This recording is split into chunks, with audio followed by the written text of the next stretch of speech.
네, 스가랴 선지자가 본 8가지 환상 중에 오늘은 6번째, 7번째 환상을 나누게 됩니다. 스가랴가 6번째 본 환상이 무엇이냐면 바로 이 사진이에요. 날아다니는 두루마리를 보게 됩니다. 두루마리는 가만히 보니까 저게 뭐가 적혀 있죠? 돌돌돌 말려 있었던 것. 이게 성경 사본과 같은 거잖아요. 그렇죠? 이게 하나님의 말씀을 상징합니다. 자, 그러니까 뭐가 날아다니느냐? 성경책이 날아다니는 게 스가랴 선지자의 눈에 딱 띄는 거예요.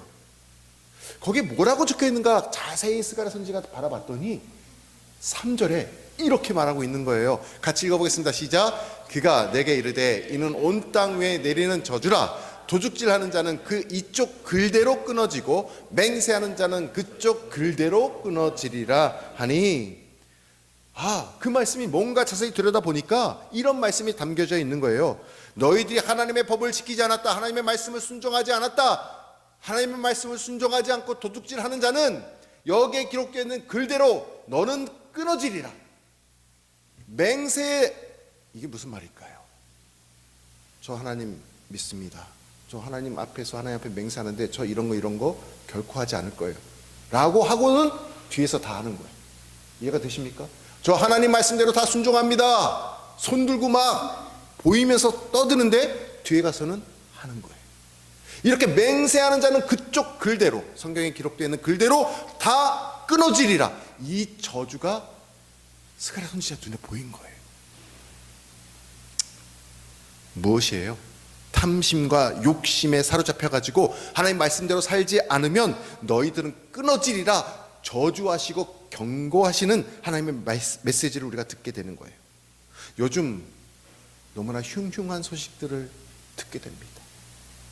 역전에서 이상한 일들이 일어나고, 산책하고 있는데 이상한 일들이 일어나고, 묻지 마요, 묻지 마. 아무 이유가 없어요. 전혀 알지도 못하는 사람들이 다가와서 이렇게 악을 행하는 것을 보게 됩니다.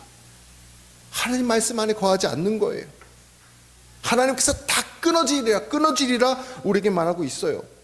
그런데 특이한 게 뭐냐면 이렇게 불순종하는 자들을 가만두지 않으시겠다라고 저주하시면서 한 가지 특이한 것이 담겨져 있는데, 그게 뭐냐면 바로 날아다니는 두루마리의 사이즈, 크기가 성경에 기록이 되어 있다라는 거예요. 보십시오, 사진을. 날아다니는 두루마리 성경에 기록되어 있기를 뭐라고 말해요? 20규빗, 가로가 20규빗, 세로가 10규빗. 그거를 미터로換算하면 10미터, 5미터예요. 어느 정도 감이 오십니까? 그 정도 크기가 되는 거예요. 한 규빗이라는 게 뭐냐면 팔꿈치예요. 손가락부터 여기 팔꿈치가 한 규빗이에요. 보통 45cm 정도 됩니다. 이게 한 규빗인데 20규빗, 10규빗이니까 한 10m에서 5m 정도 계산이 되겠죠.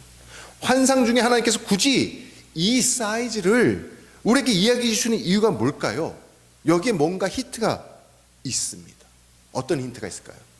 그 힌트는 다름 아닌 열왕기상 6장 3절에 힌트가 있어요. 같이 한번 읽어볼까요? 시작. 성전의 성소 앞 주랑의 길이는 성전의 너비와 같이 20규빗이요 그 너비는 성전 앞에서부터 10규빗이며.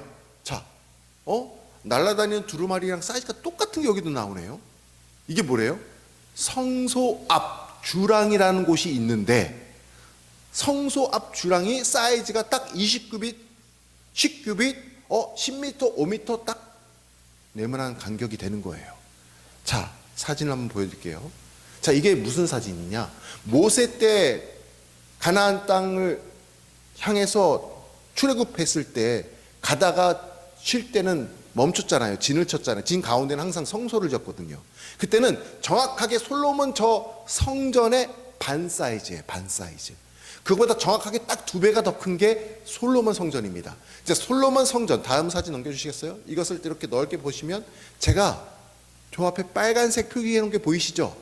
거기가 주랑이에요.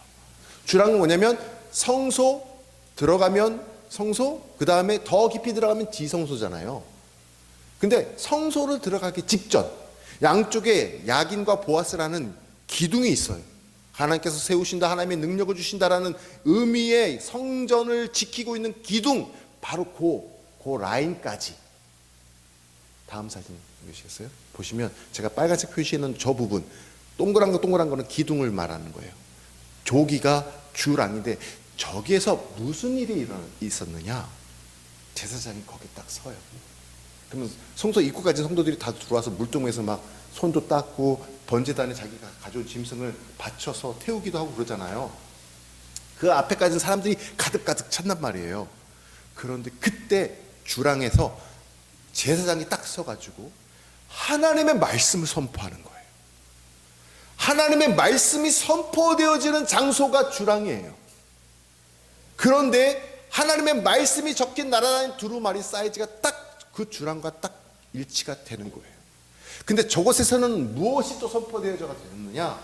주랑에서는 하나님의 말씀뿐만 아니라, 여러분 문둥병 들어보셨죠?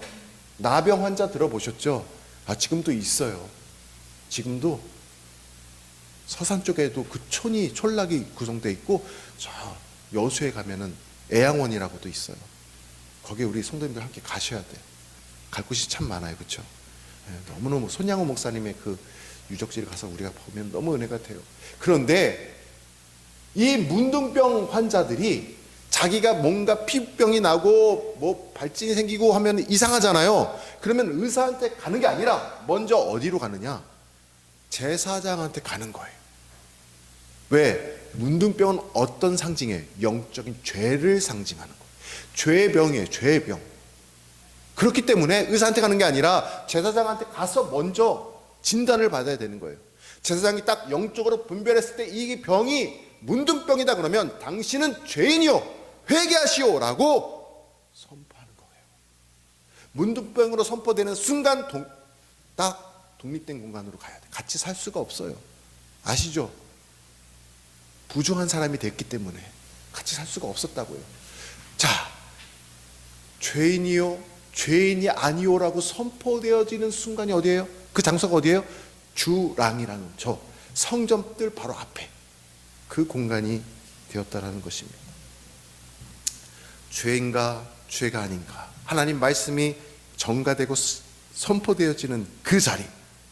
자, 그런데 스가랴서 5장 4절 말씀을 한번 같이 읽어보겠습니다. 스가랴서 5장 4절 말씀이에요. 자, 같이 시작. 만군의 여호와께서 이르되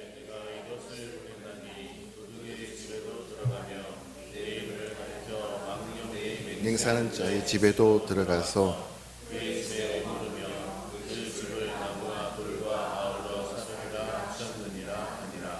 네, 여기 보시면은요, 이 두루마리가 도둑질하는 집에, 그리고 거짓 이야기하는 사람 집에 들어간다는 거예요. 잘 생각해보세요. 이게 무슨 말씀일까요? 하나님의 말씀이 도둑질하는 자에게 심판을 하신다는 거예요. 거짓 말을 하는 사람, 거짓 맹세하는 자들에게 심판하신다는 뜻이 담겨져 있는 거죠. 자, 그 자리에 하나님 말씀이 들어가는 사람들 가운데 도둑질을 한다? 사실 우리가 무슨 물건이 없어서 도둑질할 수도 있겠지만 영적으로도 도둑질할 수 있고요, 은연중에 도둑질할 수도 있어요. 우리 삶 가운데 한번 잘 생각해 보세요. 우리가 사실 죄 안 짓고 이 자리에 오시는 분들은 아무도 없을 거예요. 다 죄를 짓고 옵니다. 우리가 늘 스마트폰, 인터넷 가까이 하실 때 나도 모르게 지적재산권을 살짝 침범했다 들어오는 거 아세요? 나도 모르게 뭔가를 복사했는데 그것이 지적재산권을 침범하는 일 수도 있어요. 한번 잘 생각해 보세요. 다 도둑질이에요. 모든 것들이 도둑질이에요. 거짓 맹세한다. 거짓 맹세한다. 거짓말한다. 우리가 탐심 앞에 사로잡히면은 은연중에 플러스 알파를 시켜서 말을 전할 때가 있어요. 정직하지 못한 것이죠. 정직하지 못한 거예요. 그리고 특별히 하나님께서는 범사에 감사하고 기뻐하고 항상 기도하라고 말씀하셨어요. 명령이에요. 그 명령을 따르지 않으면 죄를 범하는 거예요. 불순종한 것이기 때문에. 그런데 우리는 어때요? 금세 근심하고 있고 염려하는 것을 보게 돼요. 다 하나님 앞에서 죄예요. 불순종했기 때문에. 그런 존재가 우리라는 것이죠. 하나님의 말씀의 두루마리가 우리 심령 가운데 들어오셔서 살피시고 그 불순종하는 자들을 하나님께서 경책하시겠다라고 오늘 우리에게 들려주고 있는 것입니다. 어디서요? 말씀의 두루마리가 오면 그 자리가 뭐가 돼요? 주랑이 되는 거예요. 주당이 되는 거예요. 선포하는 거예요. 죄다, 죄가 아니다. 우리에게 그렇게 선포하시는 거예요. 여러분, 수많은 죄 중에 왜 갑자기 도둑의 죄와 그리고 맹세하는 이 거짓말하는 죄가 하필이면 적혀 있을까요? 여러 가지 죄를 대표해서 여기 적혀 있는 거겠죠. 한번 생각해 보세요. 지금 이 이스라엘 백성들이 지금 스가랴 선지자의 환상을 듣고 있는데 이 환상의 주된 목적은 뭡니까? 무너진 성벽을 다시 재건하겠다, 회복시키겠다라는 게 가장 큰 핵심 주제예요. 자, 그러면 이들이 지금 무엇을 해야 됩니까? 이 환상을 보고, 환상을 듣고 뭘 해야 돼요? 지금 16년 동안 짓다가 멈춰버린 그 무너져버린 황폐해진 성전을 다시 재건해야 되잖아요. 그런데 한번 잘 생각해 보세요. 바벨론 땅에서 70년을 살다가 왔어요. 자기가 살던 집터가 있을까요? 아니면 다 무너져 버렸을까요? 아무도 관리 안 하고 다른 사람들이 와서 다 피폐해지고 없어요. 그럼 이 사람들이 와가지고 어디서 자야 돼요? 호텔이요? 없어요. 비즈니스 호텔? 없어요. 다 급한 대로 풀을 뜯고 가지를 뜯어서 움막처럼 초막집을 져가지고 임시로 살면서 하나님의 성전부터 짓기 시작했다라니까요. 잘 생각해 보세요. 그러다 보니까 번아웃이 왔어. 그 안에 갈등이 생겼어. 왜? 도둑질이 생겼어. 왜요? 아니, 당장 내가 지금 급한데, 내가 지금 편안하게 잘 것도 없고, 내가 당장 먹을 것도 없고 한데, 처음에는 주셨죠, 하나님이. 근데 지금 몇 년이 지났다고요? 16년이 지났잖아요. 은혜를 다 까먹었어. 도둑질하기 시작하는 거예요. 거짓말하기 시작하는 거예요. 자기가 살고 보는 거예요. 그런 상황 가운데 스가랴에게 하나님께서 이런 메시지를 보여주고 있는 것입니다. 아, 내가 먹기 힘든데 어디 뭐 성전을 짓기 위해서 벽돌을 10개씩 가져오라고? 에이, 좋아, 좋은 뜻이야, 좋아. 그럼 옆에 짓고 갖다 내는 거예요. 그게 도둑질이에요. 이해가 되십니까? 아니, 나무를 갖다가 바치라고 옆에 짓고 가가지고 슬쩍 갖다가 바치는 거예요. 그런 상황 가운데 하나님께서 이와 같이 말씀해주고 있는 것입니다. 여러분, 여기서 중요한 교훈을 얻을 수 있어야 돼요. 이들이 지금 뭘 짓다가 멈췄습니까? 성전은 뭐 하는 곳이에요? 예배를 드리는 곳이에요. 예배를 드리는 것을 짓는 사람들이 도둑질을 하고 있고 거짓말을 하고 있어요. 여러분, 이게 오늘 우리의 모습일 수 있어요. 이 자리에 나와서 우리가 예배를 하고 있지만 내 마음밭에서는 영적으로 거짓말하고 있고 영적으로 도둑질할 수도 있어요. 또 다른 죄에 범하고 있을 수도 있어요. 이게 우리 모습이라는 거예요. 그러면서 하나님께서 우리에게 주시는 교훈이 뭐냐면, 예배를 위해서 성전을 재건하느냐, 예배가 삶이 되어야 된다는 거예요. 자, 이거를 거꾸로 얘기하면 뭐예요? 삶이 예배가 되어야 된다는 거예요. 와서 예배는 멋듯하게 짓다가 뒤에 가서는 도둑질하지 말고, 월화수목 금토가 주일날 받았던 은혜 그대로 가지고 다음 주일날 올 때까지 이렇게 살아가라는 거예요. 삶이 예배가 되고 예배가 삶이 되는 우리 바온교회 성도들 되시길 주님의 이름으로 축원합니다. 말이 안 되는 것 같지만 이런 상황이 저에게 펼쳐진 적이 한 번 있었습니다. 그게 뭐냐면, 제가 독일에서 유학생활할 때 예배를 드리기 위해서 독일 현지인 교회를 갔어요. 보쿰이라는 교회 가가지고, 보쿰에는 한인교회가 아니라 현지인 교회를 갔는데 시간이 좀 너무 타이트해가지고 급하게 가가지고 급하게 주차를 한다고 하면서 다 안 됐는데도 문을 열었어, 살짝. 근데 너무 삐딱한 거야. 다시 되려고 갔다가 후지를 하는데 문이 어떻게 돼요? 샥, 그 반동에서 샥 열리잖아요. 열리면서 어떻게 돼요? 옆에 있는 차에 다 앉아요. 그래서 다음 사진 한번 보여주시겠어요? 저렇게 됐어요. 정확하게 옆에 그 운전석 옆에 보조 문을 완전히 1대1로 딱 누른 상태에서 제가 와버려가지고 완전히 찌부를 시켰어요. 누가 봤어요, 안 봤어요? 안 봤다니까요. 어떨 것 같아요? 안 봤어. 독일에서는 저거 고치는데 어마어마하게 비싸요. 다 이 장인들, 마이스터들 그 값이 부르는 게 값이에요.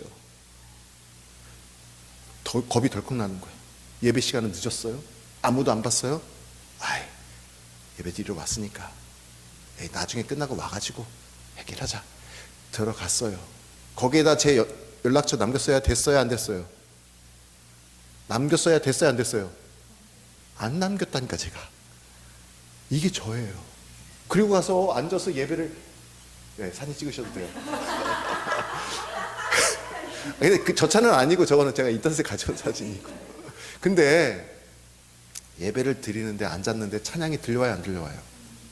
하나도 안 들리더라고요. 제가 그때는 신학을 하기 전이었어요. 그냥 사회복지를 공부하고 있을 때, 일반 성도였을 때예요. 믿음이 연약한, 뭐 지금도 연약하지만. 근데 너무 마음이 불편한 거야. 그 제가 아내한테 말하고 잠깐 그 찬양 중에 나가가지고 제 이름하고 연락처를 적어놓고 죄송하다고, 꼭 연락을 달라고, 저는 여기 교회에 왔다고. 그리고는 예배를 드리고 갔는데 아직 안 나오셨더라고. 우리 성도이기를 바랬고. 근데 아니다 다를까 그분이 성도님이세요. 그 나와가지고 자초지종을 설명하고 막 했는데 제가 이제 유학생이지, 젊지, 어리지 막 이러니까 좋게 봐주셔가지고 잘 해결이 됐어. 은혜로 해결이 됐어. 독일 사람들은 준법적인 철두철미해가지고 내 앞에 있는 차가 신호 안 지키고 이제 가면은 그냥 바로 그냥 신고해버려요. 100% 신고해요. 그런 사람들이 독일 사람이에요. 그런데 저를 긍휼을 베푸셨어요. 말이 돼요? 말이 안 되죠. 어차피 차가 오래된 차니까 이거 괜찮다고, 그냥 타겠다고 그러셨어요. 근데 중요한 건 그게 중요한 게 아니라 뭐예요? 제가 처음에 왔을 때 예배 드리러 왔는데 하나님 이거 좀 봐주세요. 그 마음으로 그냥 들어갔다니까요. 이게 우리의 모습이고 그게 그때 당시에 이스라엘 사람들의, 백성들의 삶의 모습이었다는 거예요. 이게 거짓이고 이게 도둑질이에요. 제가 이랬어요. 하나님께서는 뭐라고 하십니까? 그런 자들을 글에 새겨진 것처럼 심판하시리라. 심판하시리라 말씀하고 있는 거예요. 여러분, 영국 소설가 G.K. 체스터턴이라는 사람이 이런, 정통이라는 책도 이렇게 지었는데 이런 말을 했어요. 제가 밑에 적어놨죠. 차고에 세워져 있다고, 여러분 뭐 경운기가 뭐 주차장에 세워져 있다고, 차고에 세워져 있다고 그게 자동차가 됩니까? 그냥 경운기가 거기 세워져 있는 거죠. 그런 것처럼 교회에 간다고, 교회에 나와서 이 자리에 앉아 있다고 우리가 그리스도인이 되는 것은 아니라는 거예요. 아니라는 거예요.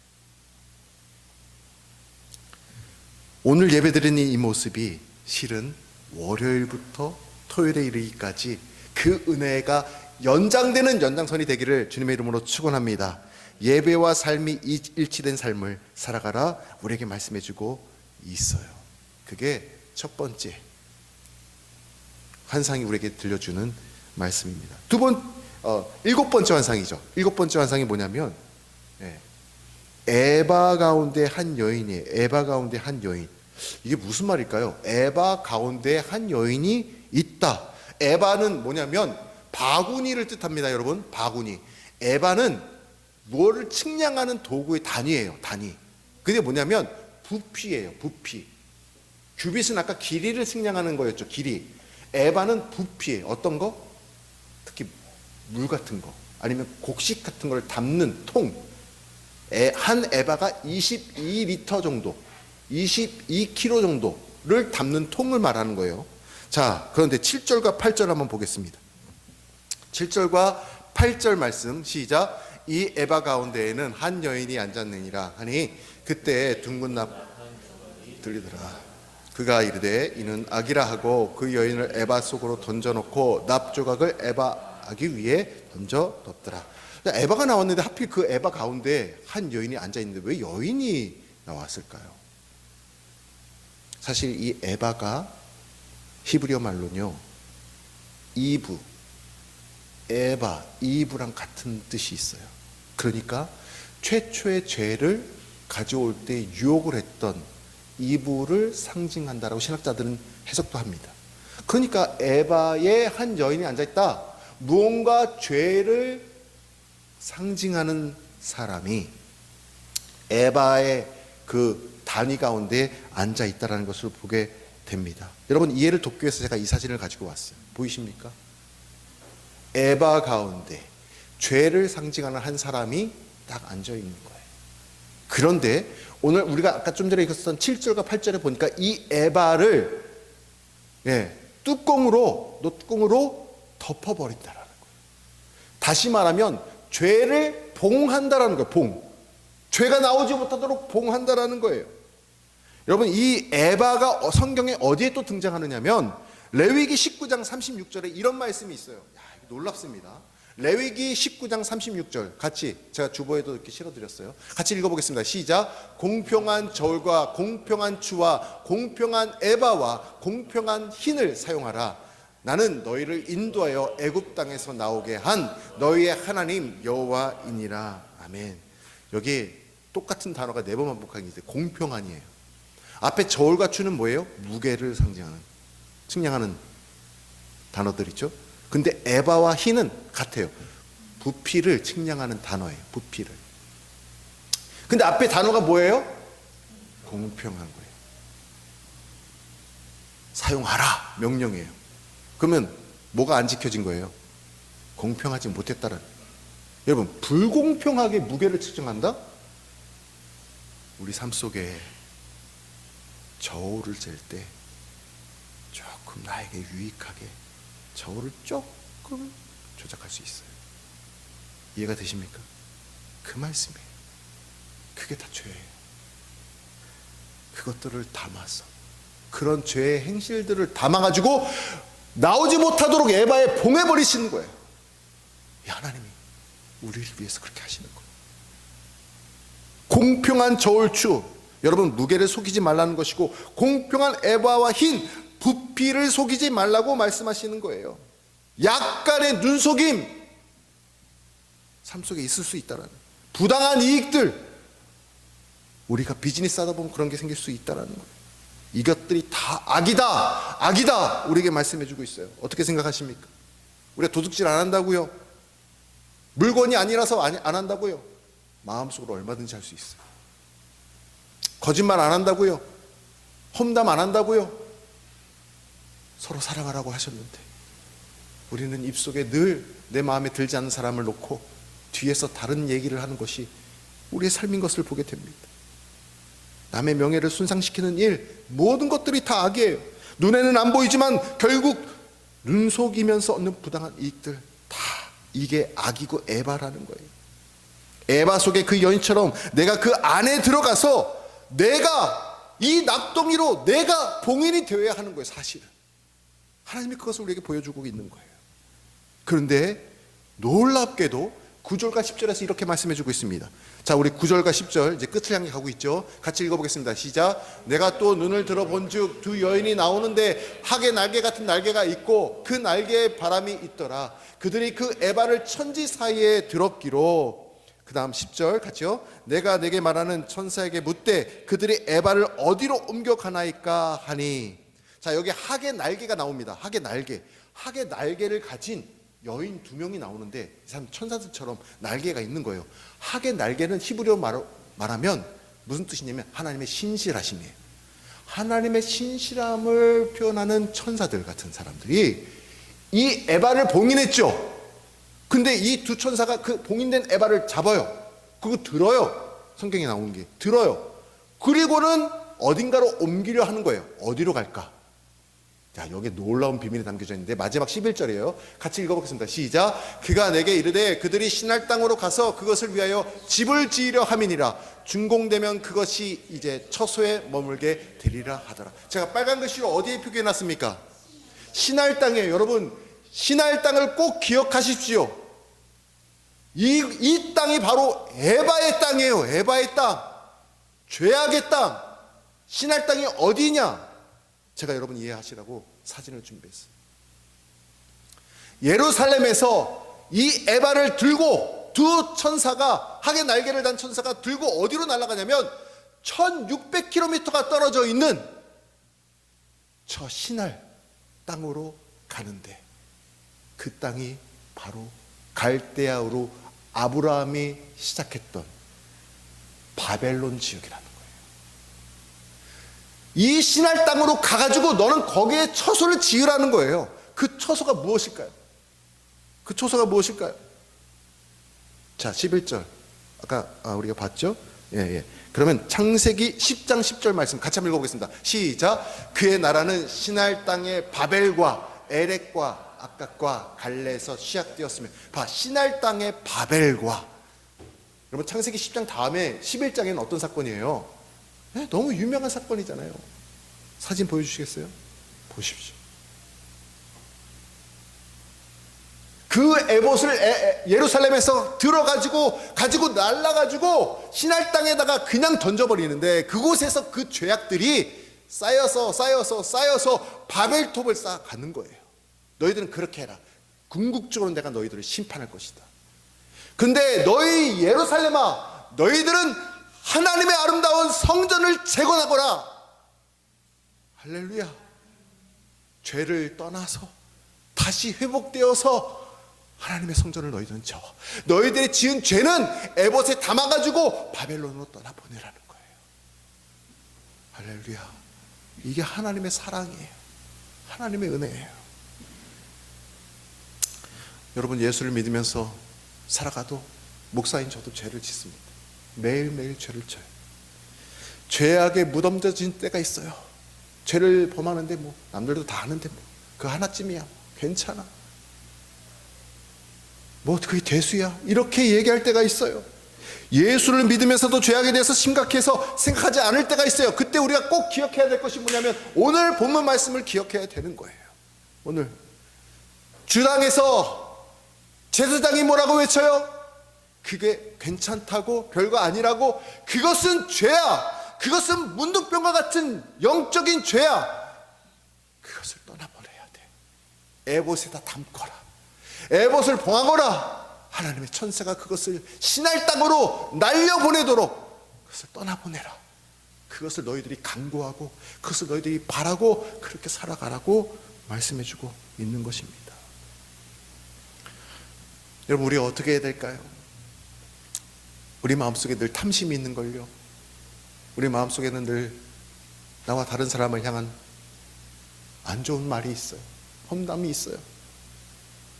항상 기뻐하라고 하셨는데 그 감사와 기쁨을 잃어가고 근심하고 염려하고 불안해하면서 살아가는 것이 우리의 삶이에요. 어떻게 해야 될까요? 그런 우리의 마음밭을 시편 기자는 이렇게 얘기합니다. 우리 마음은 허물이 가려진 자가 복이 있다라고 시편 기자가 이야기를 해요. 허물이 가려진 자. 보세요. 시편 32편 1절만 같이 한번 읽어볼까요? 시작. 허물의 사함을 받고 자신의 죄가 가려진 자는 복이 있도다. 여러분 허물, 죄가 사라진다고 말씀하지 않아요.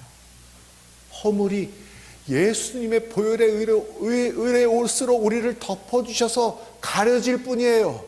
그런데 어느 순간에 우리가 약해지고 우리가 넘어졌을 때 출렁여요. 한번 이렇게 흔들려요.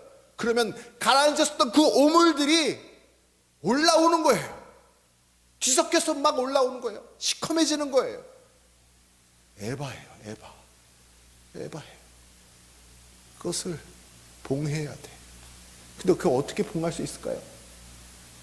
여러분 오직 예수 그리스도의 십자가의 보혈이 우리의 그 더러운 죄를, 허물과 같은 죄를 가려주시는 줄을 믿으시기를 바랍니다. 여기 놀라운 비밀이 하나 있어요. 제가 이것을 생각할 때 얼마나 감동이 되는지 몰라요. 사진 한번 보여주시겠어요?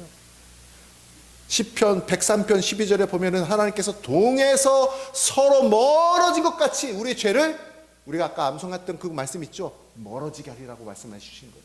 날아가는 두루마리부터 에바엘부터 우리에게 보여주시는 메시지들이 바로 그거예요. 그런데 어떻게 우리가 이 더러운 오물과 같은 우리의 마음이 의롭다고 여겨지시면 가려질까? 방법은 딱 하나예요. 이거 보여주세요. 다음. 이거 무엇일까요? 예수 그리스도의 십자가의 보혈입니다.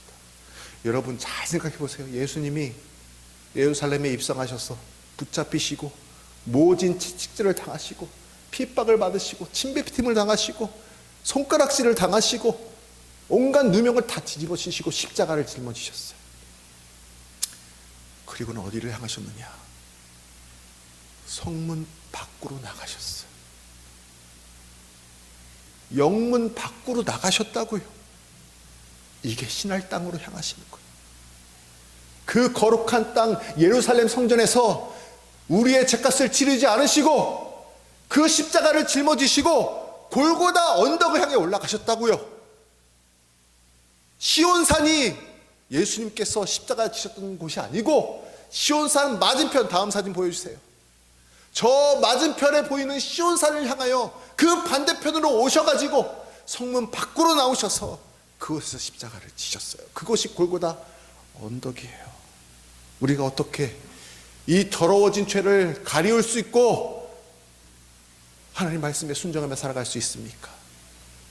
예수 그리스도의 십자가의 그 보혈로 나의 그 죄악들을 감싸고 또 밀폐시켜가지고 저 신할 땅 바벨론으로 그것을 날려보내고 우리 마음 가운데, 우리 가정 가운데, 우리 교회 가운데 아름다운 주의 성전을 세워나가는 주의 백성들 되시기를 주님의 이름으로 축원합니다.